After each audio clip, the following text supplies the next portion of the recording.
के 125 करोड़ नागरिक नया संकल्प, नई उमंग, नया जोश, नए सपने लेकर नववर्ष का स्वागत करेंगे। दिवाली के तुरंत बाद हमारा देश ऐतिहासिक शुद्धि यज्ञ का गवाह बना है। 125 करोड़ देशवासियों के धैर्य और संकल्प शक्ति से ये जो शुद्धि यज्ञ चला, आने वाले अनेक वर्षों तक यह देश की दिशा निर्धारित करने में अहम भूमिका निभाएगा। ईश्वर दत्त मानव स्वभाव अच्छाइयों से भरा रहता है, लेकिन समय के साथ आई विकृतियां, बुराइयों के जंजाल में वो घुटन महसूस करने लगता है। भीतर की अच्छाइयों के कारण विकृतियां और बुराइयों की घुटन से बाहर निकलने के लिए वो छटपटाता रहता है। हमारे राष्ट्र जीवन और समाज जीवन में भ्रष्टाचार, काला धन, जाली नोटों के जाल ने ईमानदार को भी घुटने टेकने के लिए मजबूर कर दिया था। उसका मन स्वीकार नहीं करता था, लेकिन उसे परिस्थितियों को सहना पड़ता था, मजबूरन स्वीकार करना पड़ता था। दिवाली के बाद की घटनाओं से ये सिद्ध हो चुका है कि करोड़ों देशवासी ऐसी घुटन से मुक्ति के अवसर की तलाश कर रहे थे। हमारे देशवासियों की अंतर ऊर्जा को हमने कई बार अनुभव किया है। चाहे सन 62 की लड़ाई हो, 65 की लड़ाई हो, 71 की लड़ाई हो, करगिल का युद्ध हो, भारत के कोटि कोटि नागरिकों की संगठित शक्तियों और अप्रतिम देशभक्ति के हमने दर्शन किए हैं। कभी ना कभी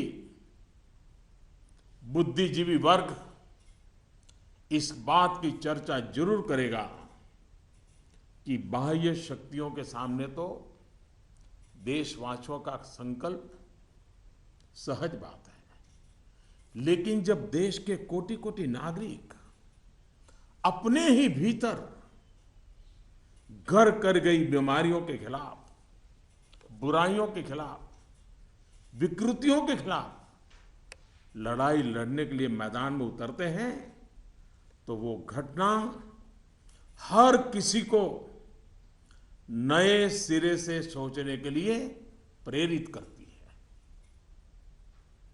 दिवाली के बाद लगातार देशवासी दृढ़ संकल्प के साथ, अप्रतिम धैर्य के साथ, त्याग की पराकाष्ठा करते हुए, कष्ट झेलते हुए बुराइयों को पराजित करने के लिए लड़ाई लड़ रहे हैं। जब हम कहते हैं कि कुछ बात है कि हस्ती मिटती नहीं हमारी, कुछ बात है कि हस्ती मिटती नहीं हमारी, इस बात को देशवासियों ने जी करके दिखाया है। कभी लगता था सामाजिक जीवन की बुराइयां, विकृतियां जाने अनजाने में, इच्छा अनिच्छा से हमारी जिंदगी का हिस्सा बन गए हैं। लेकिन 8 नवंबर के बाद की घटनाएं हमें पुनर्विचार करने के लिए मजबूर करती हैं। 125 करोड़ देशवासियों ने तकलीफें झेलकर, कष्ट उठाकर ये सिद्ध कर दिया है कि हर हिंदुस्तानी के लिए सच्चाई और अच्छाई कितनी अहमियत रखती है। काल के कपाल पर यह अंकित हो चुका है कि जनशक्ति का सामर्थ्य क्या होता है, उत्तम अनुशासन किसे कहते हैं, अपप्रचार की आंधी में सत्य को पहचानने की विवेक बुद्धि किसे कहते हैं, सामर्थ्यवान बेबाक बेईमान के सामने ईमानदारी का संकल्प कैसे विजय पाता है, गरीबी से बाहर निकलने को आतुर जिंदगी भव्य भारत के निर्माण के लिए क्या कुछ नहीं कर सकती। देशवासियों ने जो कष्ट झेला है वो भारत के उज्जवल भविष्य के लिए नागरिकों के त्याग की मिसाल है। 125 करोड़ देशवासियों ने संकल्पबद्ध होकर अपने पुरुषार्थ से, अपने परिश्रम से, अपने पसीने से उज्जवल भविष्य की आधारशिला रखी है। आमतौर पर जब अच्छाई के लिए आंदोलन होते हैं तो सरकार और जनता आमने सामने होती है। यह इतिहास की ऐसी मिसाल है जिसमें सच्चाई और अच्छाई के लिए सरकार और जनता दोनों मिलकर कंधे से कंधा मिलाकर लड़ाई लड़ रहे हैं। मेरे प्यारे देशवासियों, मैं जानता हूं कि बीते दिनों आपको अपना ही पैसा निकालने के लिए घंटों लाइन में लगना पड़ा, परेशानी उठानी पड़ी। इस दौरान मुझे सैकड़ों हजारों चिट्ठियां भी मिली हैं। हर किसी ने अपने विचार रखे हैं, संकल्प भी दोहराया है, साथ ही साथ अपना दर्द भी मुझसे साझा किया है। इन सब में एक बात मैंने हमेशा अनुभव की, आपने मुझे अपना मानकर के बातें कही हैं। भ्रष्टाचार, काला धन, जाली नोट के खिलाफ लड़ाई में आप एक कदम भी पीछे नहीं रहना चाहते हैं। आपका ये प्यार आशीर्वाद की तरह है। अब प्रयास यह है कि नववर्ष में हो सके उतना जल्दी बैंकों को सामान्य स्थिति की तरफ ले जाया जाए। सरकार में इस विषय से जुड़े सभी जिम्मेदार व्यक्तियों से कहा गया है कि बैंकिंग व्यवस्था को सामान्य करने पर ध्यान केंद्रित किया जाए। विशेषकर ग्रामीण इलाकों में, दूर दराज वाले इलाकों में प्रोएक्टिव होकर के हर छोटी से छोटी कमी को दूर किया जाए ताकि गांव के नागरिकों की, किसानों की कठिनाइयां खत्म हो। प्यारे भाइयों और बहनों, हिंदुस्तान ने जो करके दिखाया है ऐसा विश्व में तुलना करने के लिए कोई उदाहरण नहीं है। बीते कुछ वर्षों में 1000 और 500 के नोट सामान्य प्रचलन में कम और पैरेलल इकोनॉमी में ज्यादा चल रहे थे। हमारी समकक्ष जो अर्थव्यवस्था वाले देशों में भी इतना कैश नहीं होता जितना हमारे यहां पहाड़ के पहाड़ हो गए। हमारी अर्थव्यवस्था में बेतहाशा बढ़े हुए नोट महंगाई बढ़ा रहे थे, काला बाजारी बढ़ा रहे थे, देश के गरीब से उसका अधिकार छीन रहे थे। अर्थव्यवस्था में कैश का अभाव, नगद का अभाव तकलीफदेह है। तो हम ये भी न भूले, कैश का प्रभाव, नगद का प्रभाव और अधिक तकलीफदेह होता है। हमारा ये प्रयास है कि इसका संतुलन बना रहे। एक बात में सभी अर्थशास्त्रियों की सहमति है कि कैश अथवा नगद अगर अर्थव्यवस्था से बाहर होते हैं तो विपत्ति है।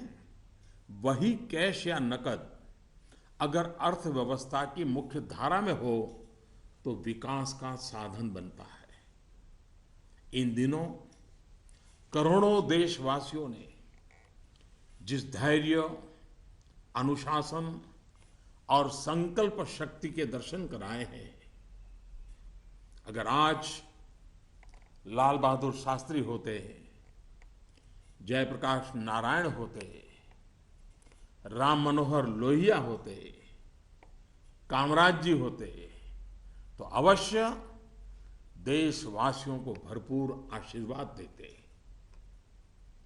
किसी भी देश के लिए ये एक शुभ संकेत है कि उसके नागरिक कानून और नियमों का पालन करते हुए गरीबों की सेवा में सरकार की सहायता के लिए मुख्य धारा में वापस आना चाहते हैं। इन दिनों इतने अच्छे अच्छे उदाहरण सामने आए हैं जिसका वर्णन करने में हफ्तों बीत जाए। नकद में कारोबार करने पर मजबूर अनेक नागरिकों ने कानून नियम का पालन करते हुए मुख्य धारा में आने की इच्छा प्रकट की है। यह अप्रत्याशित है और सरकार इसका स्वागत करती है। मेरे प्यारे देशवासियों, हम कब तक सच्चाइयों से मुंह मोड़ते रहेंगे? मैं आपके सामने एक जानकारी साझा करना चाहता हूं और इसे सुनने के बाद या तो आप हंस पड़ेंगे या फिर आपका गुस्सा फूट पड़ेगा।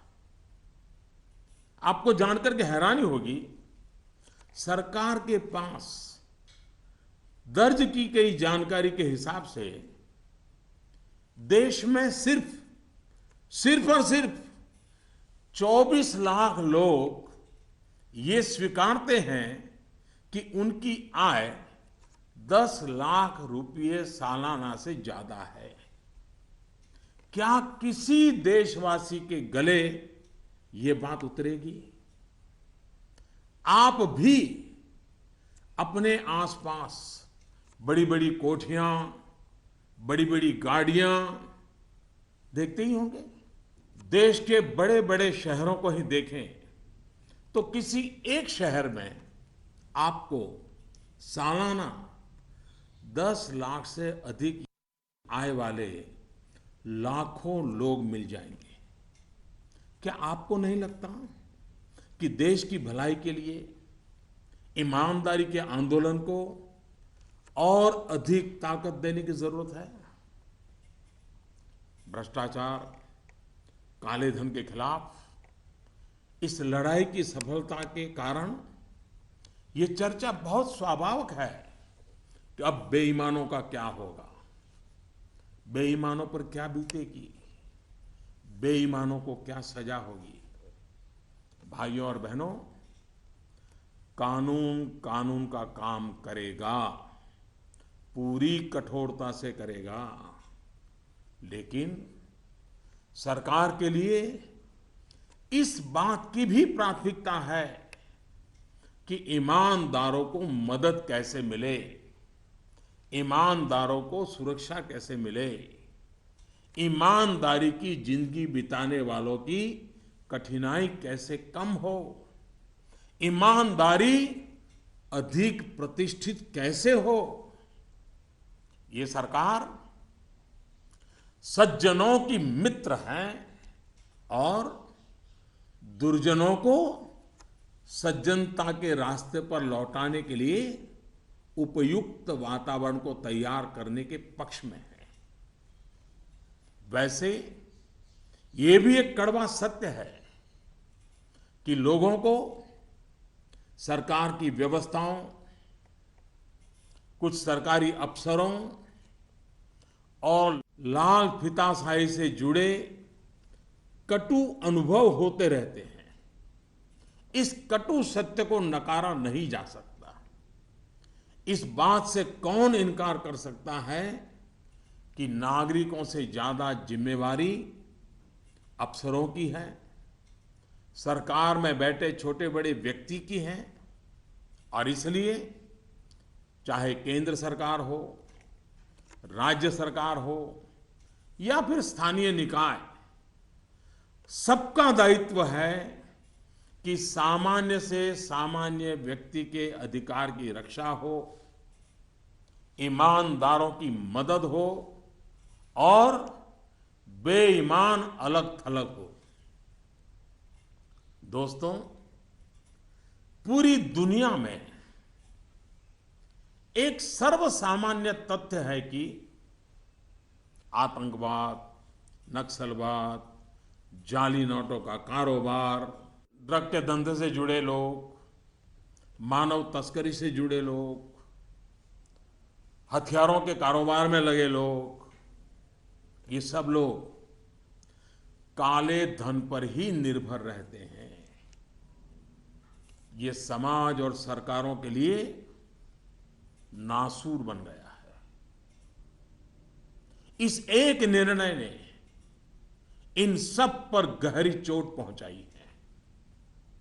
आज काफी संख्या में नौजवान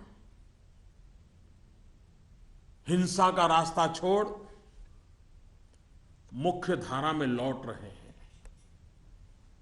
अगर हम जागरूक रहें तो अपने बच्चों को हिंसा और अत्याचार के उन रास्तों पर वापस लौटने से बचा पाएंगे। इस अभियान की सफलता इस बात में भी है कि अर्थव्यवस्था की मुख्य धारा से बाहर जो धन था वो बैंकों के माध्यम से अर्थव्यवस्था की मुख्य धारा में वापस आ गया है। पिछले कुछ दिनों की घटनाओं से ये सिद्ध हो चुका है कि चालाकी के रास्ते खोजने वाले बेईमान लोगों के लिए आगे के रास्ते बंद हो चुके हैं। टेक्नोलॉजी ने इसमें बहुत बड़ी सेवा की है। आदतन बेईमान लोगों को भी अब टेक्नोलॉजी की ताकत के कारण काले कारोबार से निकलकर कानून नियम का पालन करते हुए मुख्य धारा में आना ही होगा। साथियों, बैंक कर्मचारियों ने इस दौरान दिन रात एक किए हैं। हजारों महिला बैंक कर्मचारी भी देर रात तक रुककर इस अभियान में शामिल रही है। पोस्ट ऑफिस में काम करने वाले लोग, बैंक मित्र, सभी ने सराहनीय काम किया है। हाँ, आपके इस भगीरथ प्रयास के बीच कुछ बैंकों में कुछ लोगों के गंभीर अपराध भी सामने आए हैं। कहीं-कहीं सरकारी कर्मचारियों ने भी गंभीर अपराध किए हैं और आदतन फायदा उठाने का निर्लज्ज प्रयास भी हुआ है। इन्हें बख्शा नहीं जाएगा। भाइयों बहनों, देश के बैंकिंग सिस्टम के लिए एक स्वर्णिम अवसर है। इस ऐतिहासिक अवसर पर मैं देश के सभी बैंकों से आग्रहपूर्वक एक बात कहना चाहता हूं। इतिहास गवाह है कि हिंदुस्तान की बैंकों के पास एक साथ इतनी बड़ी मात्रा में, इतने कम समय में धन का भंडार पहले कभी नहीं आया था। बैंकों की स्वतंत्रता का आदर करते हुए मेरा आग्रह है कि बैंक अपनी परंपरागत प्राथमिकताओं से बाहर निकलकर अब देश के गरीब, निम्न मध्यम वर्ग और मध्यम वर्ग को केंद्र में रखकर अपने कार्य का आयोजन करें। आज पूरा हिंदुस्तान जब पंडित दीनदयाल उपाध्याय की जन्म शताब्दी वर्ष को गरीब कल्याण वर्ष के रूप में मना रहा है, तब बैंक भी लोकहित के, गरीब कल्याण के इस अवसर को हाथ से न जाने दे।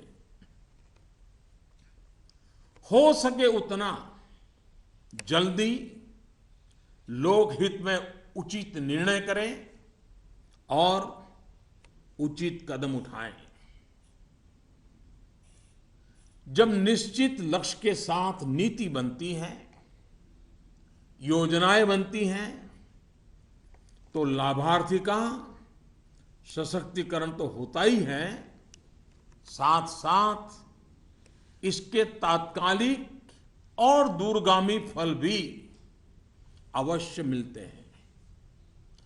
पाई पाई पर बारीक नजर रहती है और इससे अच्छे परिणामों की संभावना भी पक्की होती है।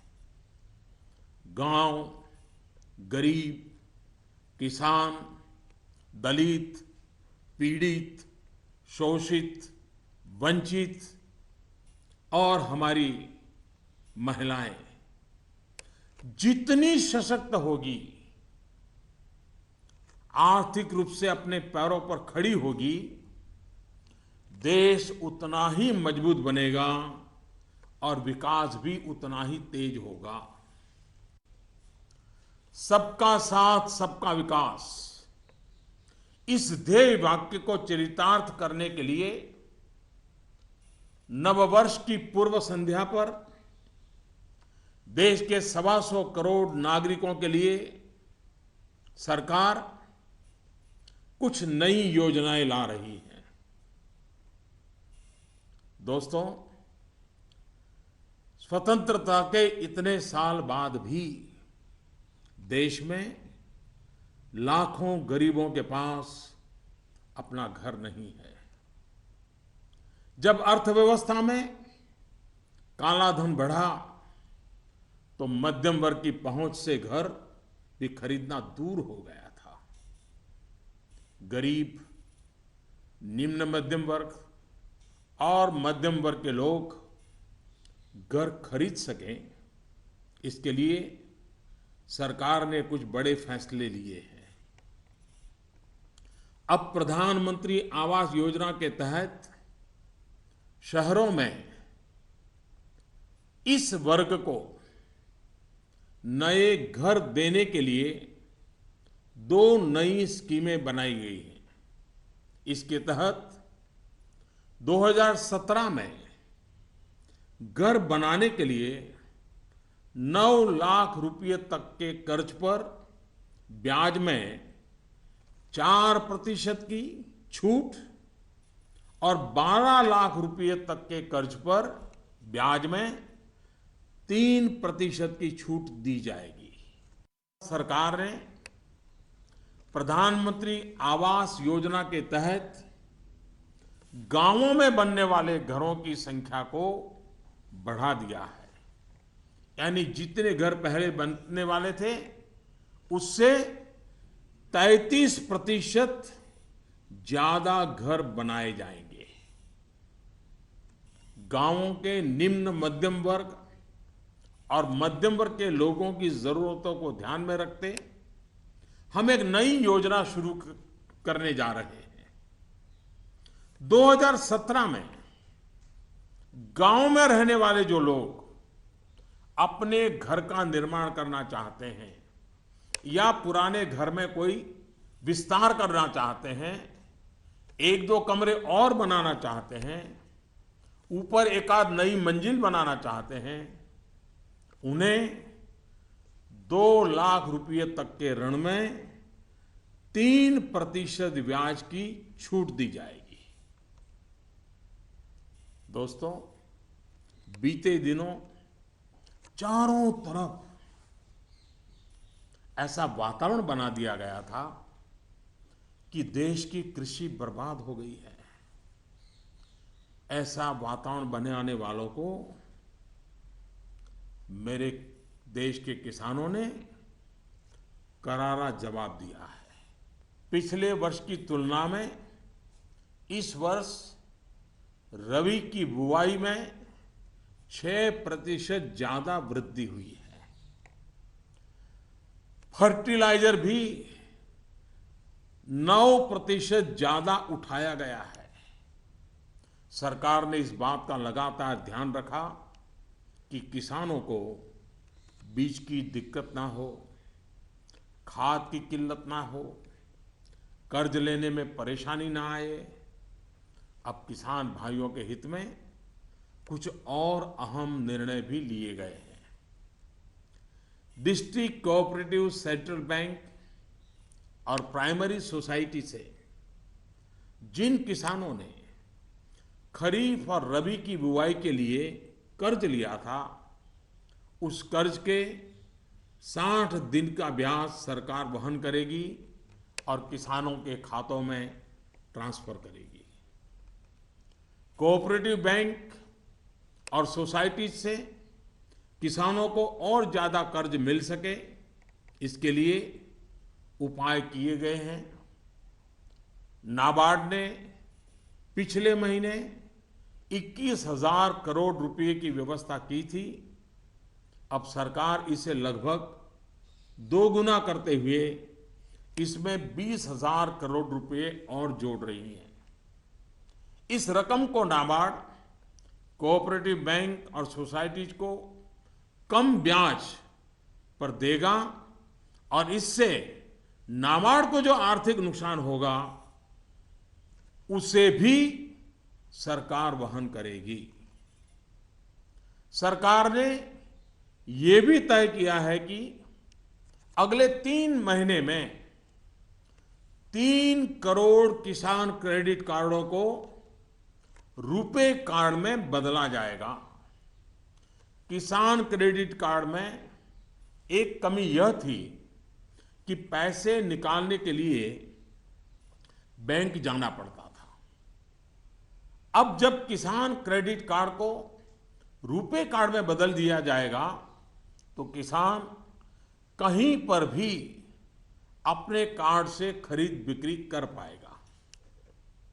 भाइयों और बहनों, जिस प्रकार देश की अर्थव्यवस्था में कृषि का महत्व है, उसी प्रकार विकास और रोजगार के लिए लघु और मध्यम उद्योग, जिसे एमएसएमई भी कहते हैं, इसका भी महत्वपूर्ण योगदान है। इस बात को ध्यान में रखते हुए सरकार ने इस क्षेत्र के लिए कुछ निर्णय लिए हैं जो रोजगार बढ़ाने में सहायक होंगे।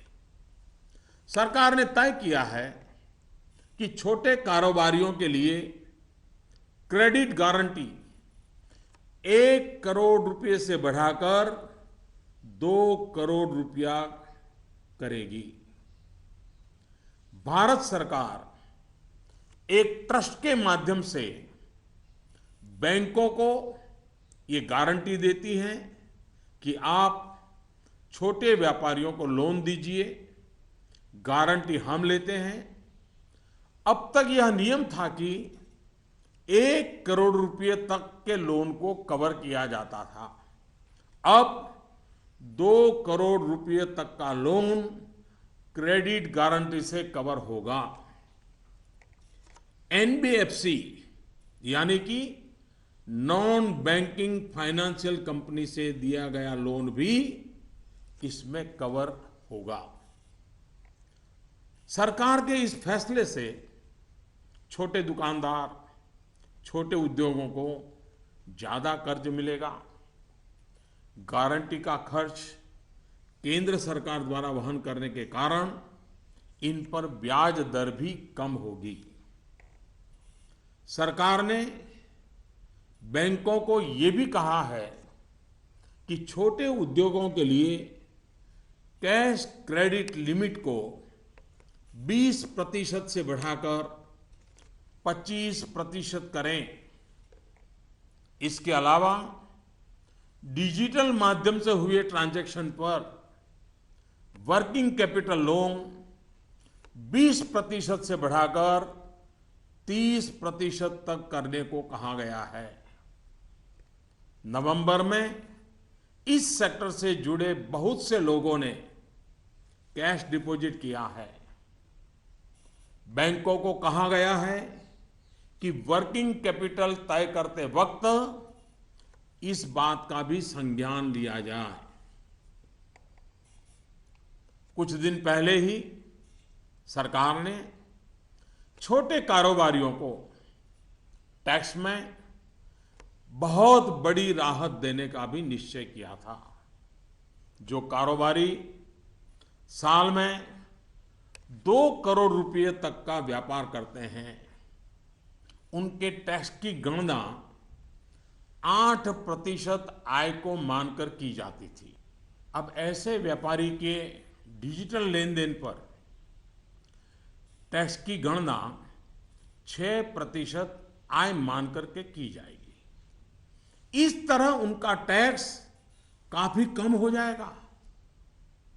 दोस्तों, मुद्रा योजना की सफलता निश्चित तौर पर बहुत ही उत्साहवर्धक रही है। पिछले साल करीब करीब 3.5 करोड़ लोगों ने इसका फायदा उठाया है।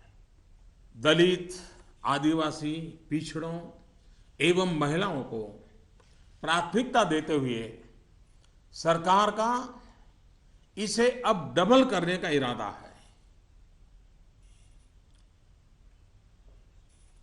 मैं माताओं बहनों से भी एक बात करना चाहता हूं। गर्भवती महिलाओं के लिए भी एक देशव्यापी योजना की शुरुआत की जा रही है। अब देश के सभी 650 से ज्यादा जिलों में सरकार गर्भवती महिलाओं को अस्पताल में पंजीकरण और डिलीवरी, टीकाकरण और पौष्टिक आहार के लिए 6,000 रुपये की आर्थिक मदद करेगी।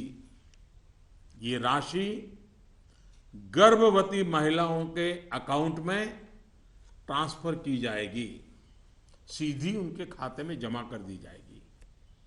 देश में माता मृत्यु दर को कम करने में इस योजना से बड़ी सहायता मिलेगी। वर्तमान में ये योजना सिर्फ 4,000 रुपये की आर्थिक मदद और पायलट प्रोजेक्ट के रूप में सिर्फ 53 जिलों में चलाई जा रही है। भारत में सीनियर सिटीजन्स, वरिष्ठ नागरिकों की संख्या भी बहुत है। सरकार ने सीनियर सिटीजन्स का भी विशेष ध्यान रखा है। सरकार वरिष्ठ नागरिकों के लिए भी एक स्कीम शुरू करने जा रही है। बैंक में ज्यादा पैसा आने पर अक्सर बैंक डिपॉजिट पर इंटरेस्ट रेट घटा देते हैं। वरिष्ठ नागरिकों पर इसका प्रभाव ना हो इसलिए 7.5 लाख रुपए तक की राशि पर 10 साल तक के लिए सालाना 8% का इंटरेस्ट रेट ब्याज दर सुरक्षित किया जाएगा। ब्याज की ये राशि वरिष्ठ नागरिक हर महीने प्राप्त कर सकते हैं। भ्रष्टाचार, काला धन की जब भी चर्चा होती है तो राजनेता, राजनीतिक दल, चुनाव का खर्च, ये सारी बातें चर्चा के केंद्र में रहती है। अब वक्त आ चुका है कि सभी राजनेता और सभी राजनीतिक दल देश के ईमानदार नागरिकों की भावनाओं का आदर करें, जनता के आक्रोश को समझें। ये बात सही है कि राजनीतिक दलों ने समय समय पर व्यवस्था में सुधार के लिए सार्थक प्रयास भी किए हैं। सभी दलों ने मिलकर के स्वेच्छा से अपने ऊपर बंधनों को स्वीकार किया है। आज आवश्यकता है कि सभी राजनेता और सभी राजनीतिक दल होलियर देन दाऊ इससे अलग हट करके मिल बैठ करके पारदर्शिता को प्राथमिकता देते हुए भ्रष्टाचार और काले धन से राजनीतिक दलों को मुक्त कराने की दिशा में सही कदम उठाएं। हमारे देश में सामान्य नागरिक से लेकर के राष्ट्रपति जी तक सभी ने लोकसभा, विधानसभा का चुनाव साथ साथ कराए जाने के बारे में कभी न कभी कहा है।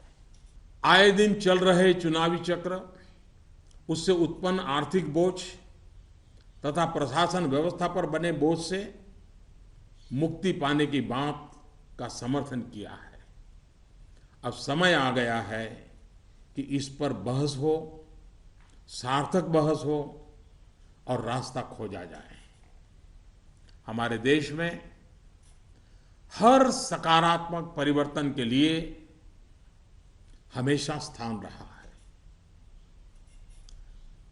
अब डिजिटल लेन देन, ऑनलाइन पेमेंट या ई पेमेंट को लेकर के समाज में काफी सकारात्मक परिवर्तन देखा जा रहा है। ज्यादा से ज्यादा लोग इससे जुड़ रहे हैं। कल ही सरकार ने बाबा साहेब भीमराव अंबेडकर के नाम पर डिजिटल ट्रांजैक्शन के लिए पूरी तरह एक स्वदेशी प्लेटफॉर्म भीम लॉन्च किया है। भीम यानी भारत इंटरफेस फॉर मनी। मैं देश के युवाओं से, व्यापारी वर्ग से, किसानों से आग्रह करता हूं कि भीम से ज्यादा जुड़े। साथियों, दिवाली के बाद जो घटनाक्रम रहा, निर्णय हुए, नीतियां बनी, इनका मूल्यांकन अर्थशास्त्री तो करेंगे ही, लेकिन अच्छा होगा कि देश के समाजशास्त्री, इतिहासविद भी इस पूरे घटनाक्रम, निर्णय और नीतियों का मूल्यांकन करें। एक राष्ट्र के रूप में भारत का गांव, गरीब, किसान, युवा, पढ़े लिखे, अनपढ़, पुरुष, महिला, सबने अप्रतिम धैर्य और लोक शक्ति का दर्शन कराया है। कुछ समय के बाद 2017 का नया वर्ष प्रारंभ होगा। आज से ठीक 100 साल पहले 1917 में महात्मा गांधी के नेतृत्व में चंपारण में पहली बार सत्याग्रह का आंदोलन आरंभ हुआ था। इन दिनों हमने देखा कि 100 वर्ष के बाद भी हमारे देश में सच्चाई और अच्छाई के प्रति सकारात्मक संस्कार का मूल्य है। आज महात्मा गांधी नहीं है, परंतु उनका यह मार्ग जो हमें सत्य का आग्रह करने के लिए प्रेरित करता है, वह सर्वाधिक उपयुक्त है। चंपारण सत्याग्रह की शताब्दी के अवसर पर हम फिर एक बार महात्मा गांधी का पुण्य स्मरण करते हुए सत्य के आग्रही बनेंगे तो सच्चाई और अच्छाई की पटरी पर आगे बढ़ने में कोई कठिनाई नहीं आएगी। भ्रष्टाचार और काले धन के खिलाफ इस लड़ाई को हमें रुकने नहीं देना है। सत्य का आग्रह संपूर्ण सफलता की गारंटी है। 125 करोड़ का देश हो, 65% जनसंख्या 35 साल से कम उम्र के नौजवानों की हो, साधन भी हो, संसाधन भी हो और सामर्थ्य में कोई कमी ना हो, ऐसे हिंदुस्तान के लिए कोई कारण नहीं है कि हमारा देश अब पीछे रह जाए। नववर्ष की नई किरण नई सफलताओं का संकल्प लेकर के आ रही है। आइए हम सब मिलकर चल पड़े, बाधाओं को पार करते चले, एक नए उज्जवल भविष्य का निर्माण करें। बहुत बहुत धन्यवाद। जय Hind.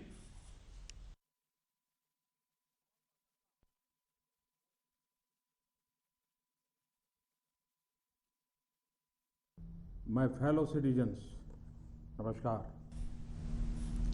In a few hours, we will be ushering in the new year of 2017. 125 crore Indians will join the rest of the world in welcoming it with new hope, new energy, and new dreams. Since Diwali, our nation has been witness to a historic rite of purification. The patience, discipline, and resolve displayed by 125 crore Indians will play a critical role in shaping the future of the nation for years to come.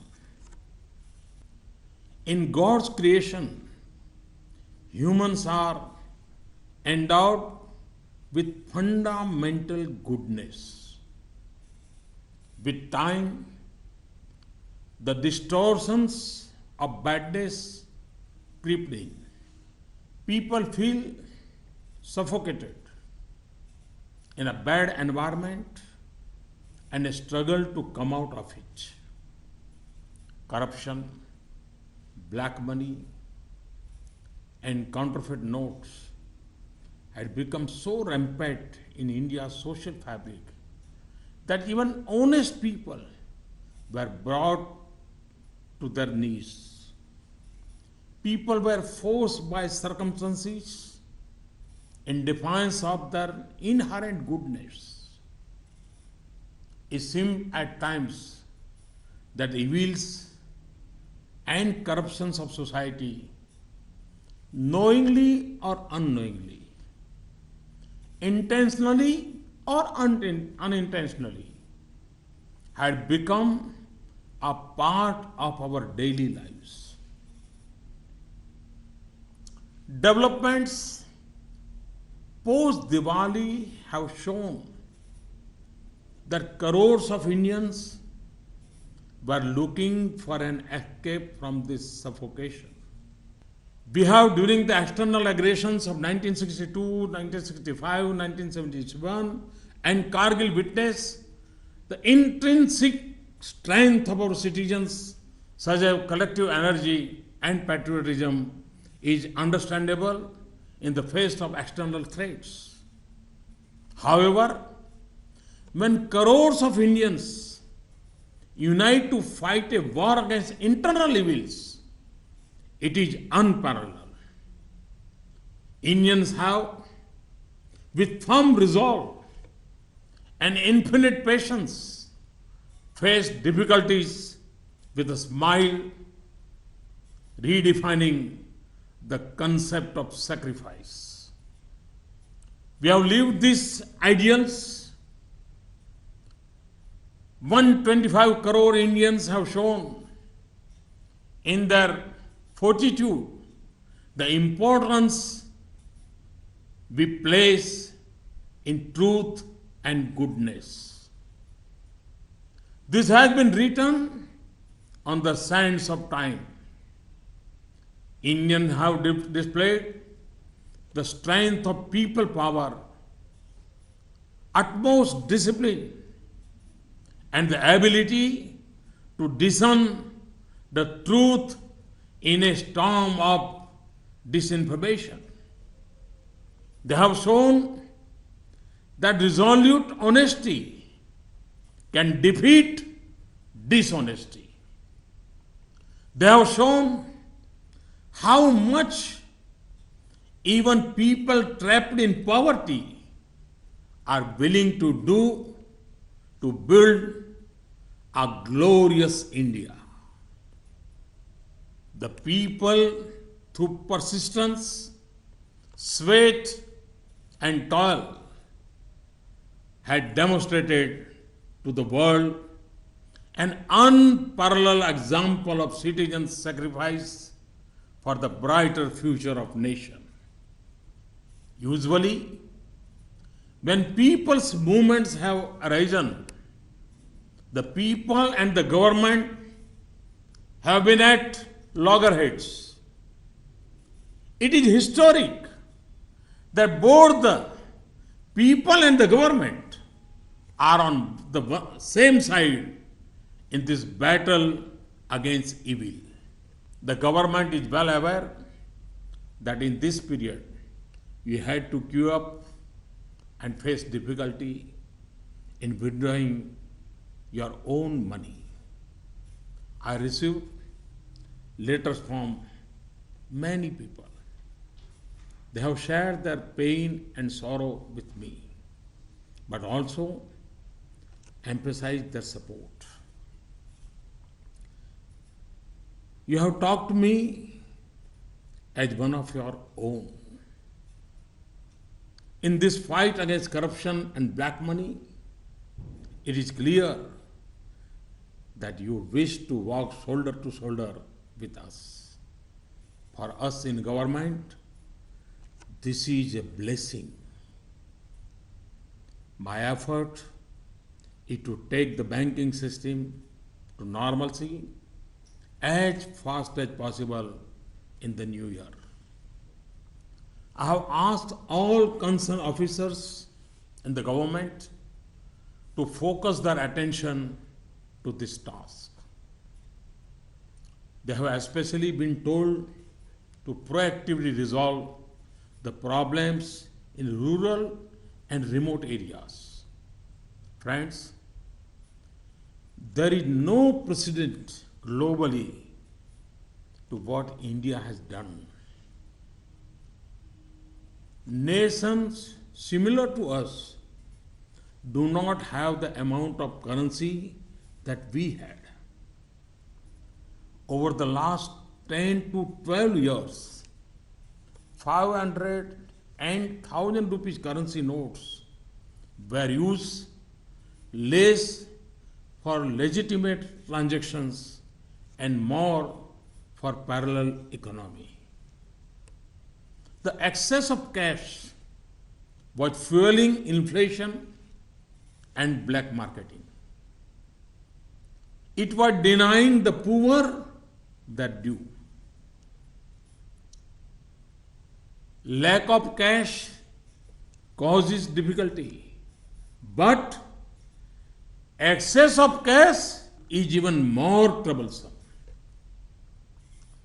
Our aim is to achieve a balance.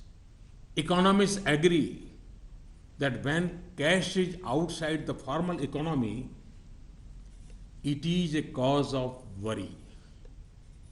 When it joins the mainstream, it is an opportunity for development. I'm sure if great sons of India like Jayaprakash Narayan, Lal Bahadur Shastri, Ram Manohar Lohia, Kamaraj ji had been present today, they would have applauded the patience, discipline, and resolve of our countrymen. In the past few weeks, there have been many gratifying instances. It would take weeks to list them. It is a healthy trend for any nation when the people wish to join the mainstream, abiding by the law and helping the government in serving the poor. Friends, how long will we overlook facts that stare us in the face? I wish to share some information with you, which will either make you laugh or make you angry. According to information with the government, there are only 24 lakh people in India who accept that their annual income is more than 10 lakhs rupees. Can we digest this? Look at the big bungalows and big cars around you. If we look at any big city, it would have lakhs of people with annual income of more than 10 lakh. Do you not feel that for the good of the country, this movement for honesty need to be further strengthened? In this fight against corruption and black money, it is natural to debate the fate of the dishonest. What punishment will they get? The law will take its own course with its full force